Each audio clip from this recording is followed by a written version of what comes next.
voilà, sur ce, donc nous avons une ou deux interventions ce matin très riches, très intéressantes et qui, je le pense, ont suscité votre curiosité et vos interrogations. Donc, je lance bien évidemment tout de suite le débat. Donc, Madame Imna, je pense que c'est ça, je suis dans les normes. Hein, donc, nous lançons le débat avant de prendre le café. Donc, voilà, donc à vous la parole. Donc, s'il y a des interventions, donc on va procéder tout d'abord un à un, je pense. Hein. Donc, voilà, à vous la parole, à la salle. Donc, qui voudrait quelques précisions, quelques remarques également. Les remarques sont bienvenues de la salle. Le silence en dit long. Allez-y. On est là pour ça. Vraiment, il y a vraiment toute question. On est là pour ça. Fadli.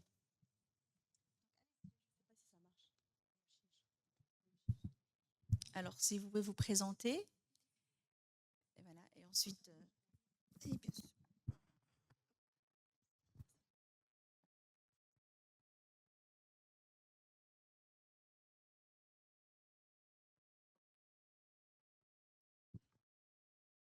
Merci pour la présentation. J'ai une question.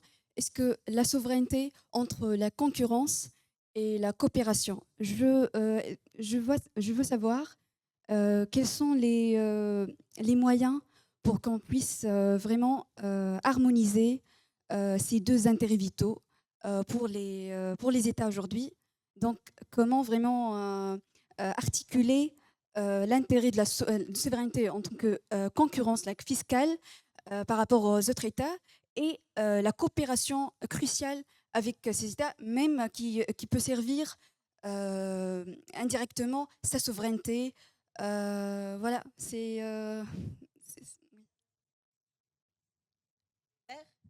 Oui, oui. Moi, je peux rapidement éclaircir. Ça va de pair.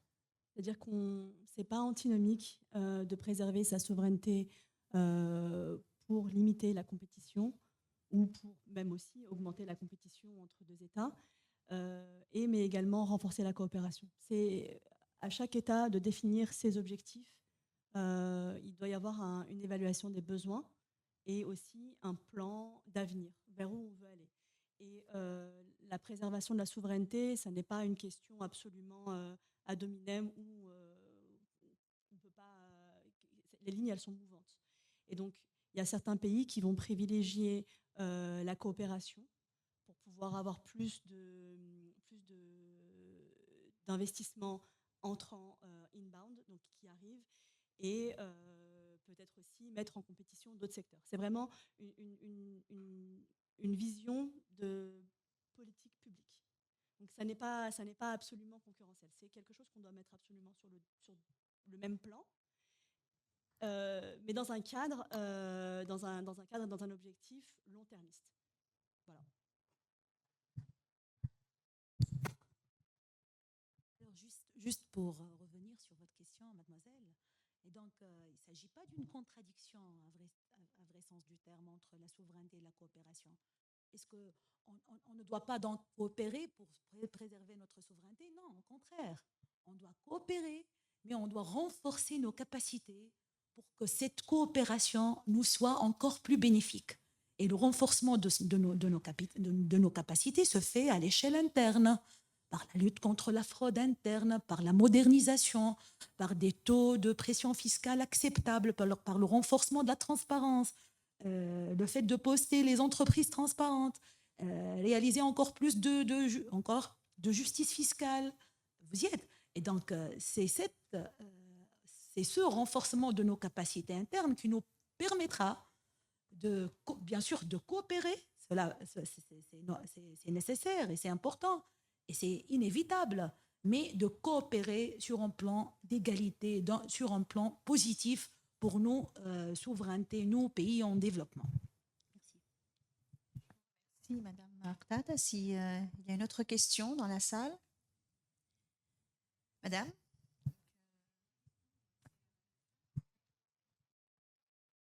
Ça va. Donc, J'ai l'habitude, donc voilà. Alors, donc je vous remercie tous. De toute manière, c'était très intéressant et je viens de découvrir pas mal de choses que je ne connaissais pas, il faut le reconnaître.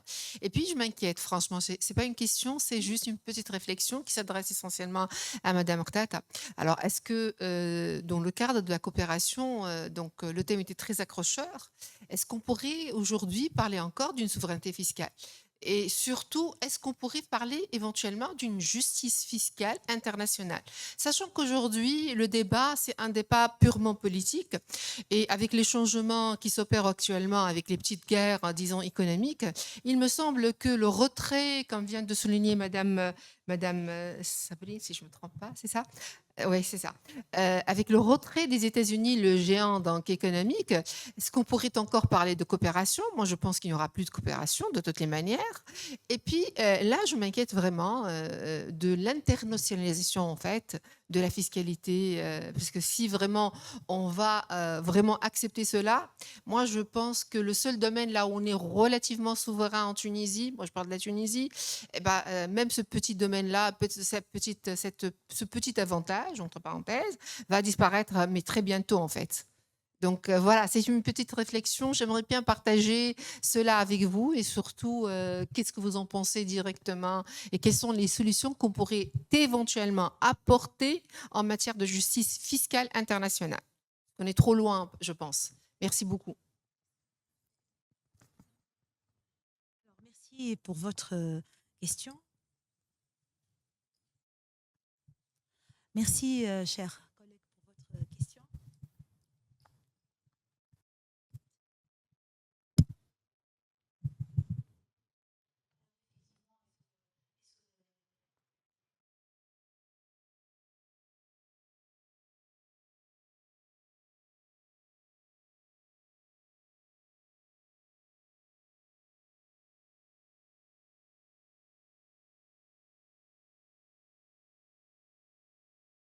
Les modifications du droit de communication, l'échange d'informations, que ce soit sur demande, l'échange automatique d'informations à but fiscal avec des administrations étrangères de pays avec lesquels on a conclu des conventions fiscales internationales, altère, entre parenthèses, limite ou recompose cette souveraineté fiscale. Parce que les parlements nationaux, c'est vrai qu'on attend, nous, les praticiens, les universitaires, la loi de finances, à chaque fois, on attend, est-ce qu'il y a de nouvelles mesures dans les lois de finances? Mais à vrai dire, ces mesures dans les lois de finances répondent à plusieurs égards, à des recommandations internationales, à des mouvements de coopération, à des mouvements d'uniformisation, à des standards internationaux auxquels on est en train de se conformer. Il y a depuis 2016, 2017 et même avant, ça s'accentue encore davantage. Et donc, et c'est pas aussi critique, c'est pas aussi négatif en soi. Mais ce qui est négatif, comme je l'ai déjà dit, le fait de se conformer à des standards internationaux à l'échelle planétaire, parce qu'il y a la connectivité. Donc, on ne peut pas ignorer ces taux d'imposition si on veut préserver l'attractivité de nos territoires, si on veut préserver les intérêts de nos entreprises. Et donc, la compétitivité de nos entreprises, on ne peut pas outrepasser cette tendance mondiale vers l'harmonisation, la standardisation. Mais il ne faut pas que cette standardisation soit subie.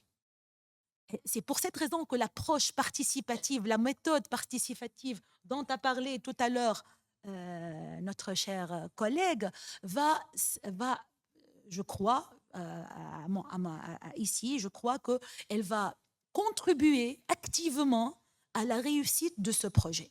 Parce que de cette façon, les pays vont s'approprier le projet.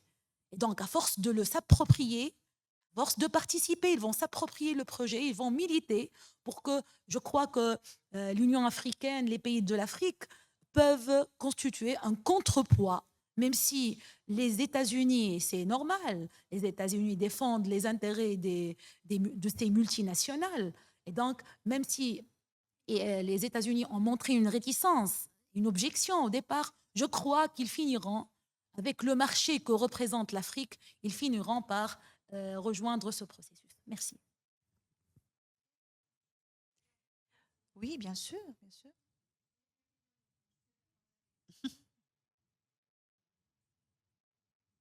Étudiante.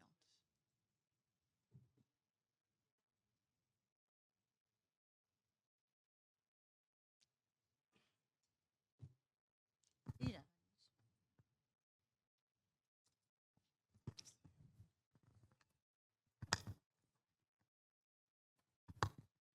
Bonjour.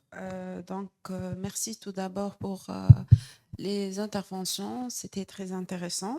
Ma question, elle est destinée pour Madame Sabrine. Excusez-moi, je vais me lever. Donc, c'est destiné principalement à Madame Sabrine. Est-ce qu'aujourd'hui, on peut, à partir de votre expérience et à partir de votre intervention, est-ce qu'on peut parler vraiment aujourd'hui de coopération internationale dans un ère où tout se passe vite, se transforme vite dans l'ère du numérique?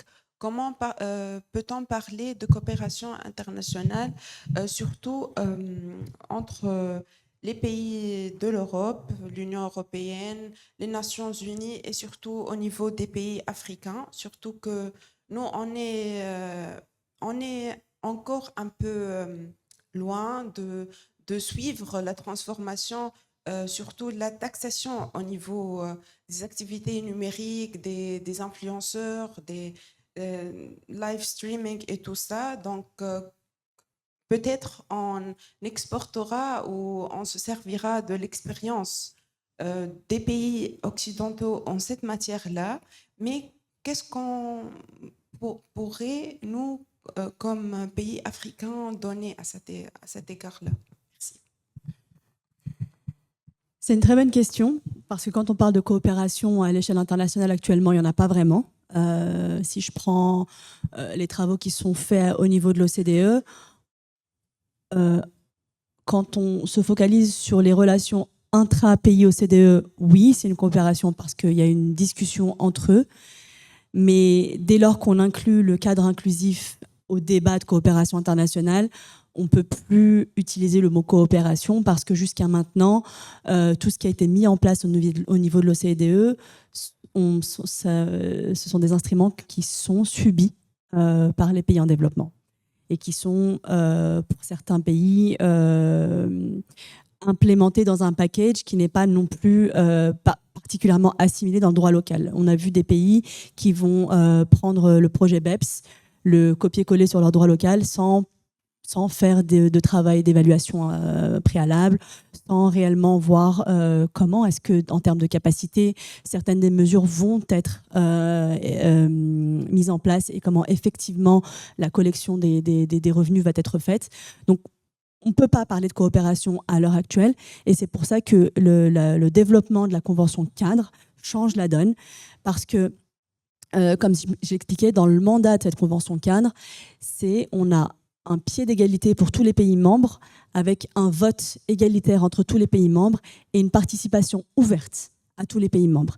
Et quand je dis participation ouverte à tous les pays membres, c'est les gouvernements, mais également lorsque les débats sont publics et lorsqu'il y a des appels publics à commentaires, tout le monde peut participer à cela. C'est-à-dire pas uniquement les gouvernements, les sociétés civiles, les corporations, tout le monde participe à ces débats. Et donc en ça, on peut commencer à évoquer la notion de coopération et d'une nouvelle ère de coopération en matière de fiscalité internationale. Ce surpremier volet-là, voilà. La mise en œuvre des nouvelles mesures liées à la digitalisation des process, tous ces débats-là sont discutés au niveau des Nations Unies, au niveau de l'OCDE évidemment, mais au niveau des Nations Unies, pas dans le cadre de la Convention cadre, mais dans le cadre du Tax Committee. C'est une autre entité et ils se rencontrent 2 fois par an. Et ils essaient de discuter comment aller récupérer les revenus des influenceurs. Comment est-ce que ce nouveau type de business plan, quand il y a des nouvelles structures digitales, comment est-ce un État ou comment est-ce que les pays en développement peuvent contrecarrer cela et aller récupérer une imposition. Donc, il faut aussi suivre les débats qui se font actuellement au sein du UN Tax Committee. D'ailleurs, cette semaine, c'est la première session du nouveau mandat. Ça se tient à Genève en octobre et à New York en février. Donc là aussi, il y a des discussions qui ont lieu. Il y a des discussions coopératives où chaque État donne son avis. Et tous les pays membres de l'ONU sont invités. Et encore une fois, la Tunisie n'y est pas très présente, ce qui est dommage. Madame, vous avez quelque chose à rajouter? Pour terminer, je pense qu'on va terminer avec vous.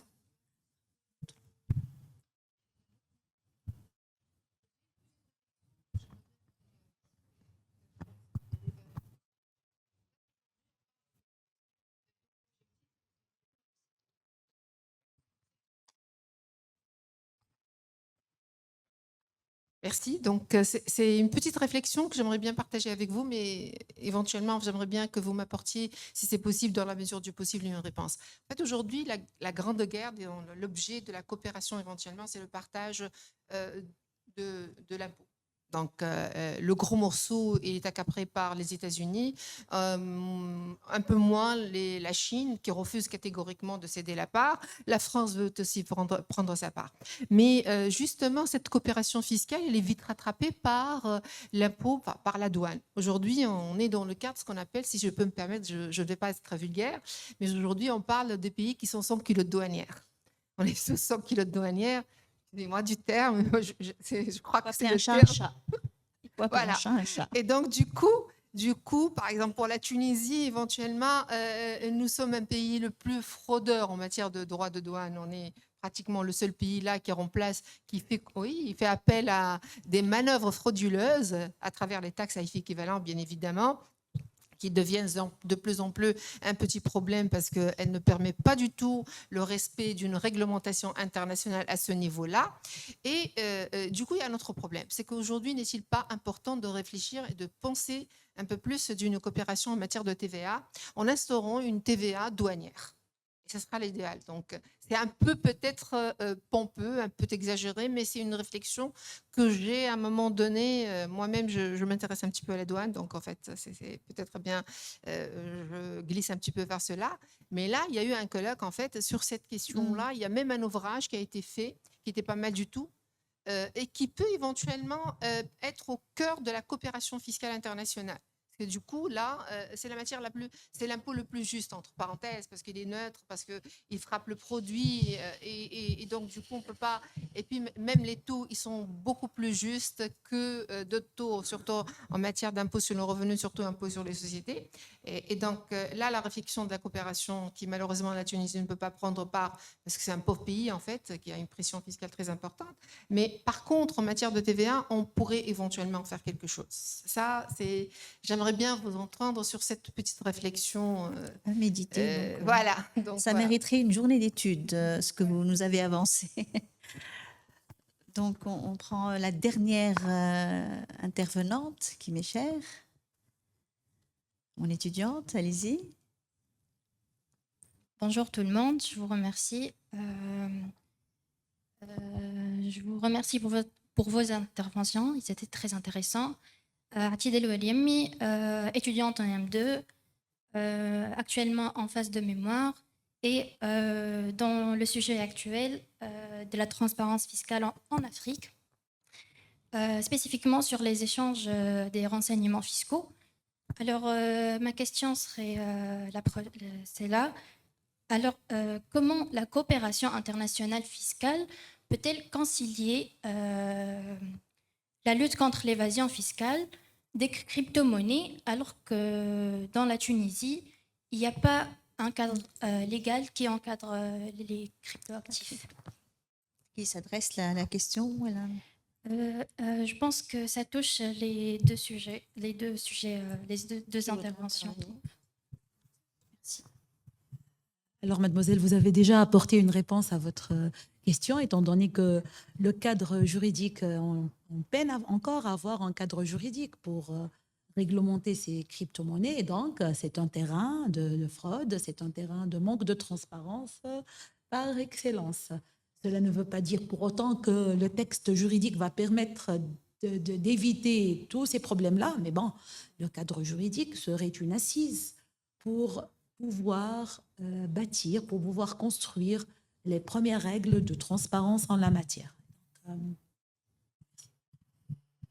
Voilà, je vous remercie. Donc, tout ça nous a donné de l'appétit et je pense que une pause café s'impose. Voilà, on vous remercie donc, chère intervenante, pour toutes ces informations, mais également pour les interventions lors de ce débat qui nous ont apporté encore plus d'éclairage. Voilà, je vous remercie. Donc, on prend une dizaine de minutes de pause et on revient pour le deuxième panel. Je vous remercie.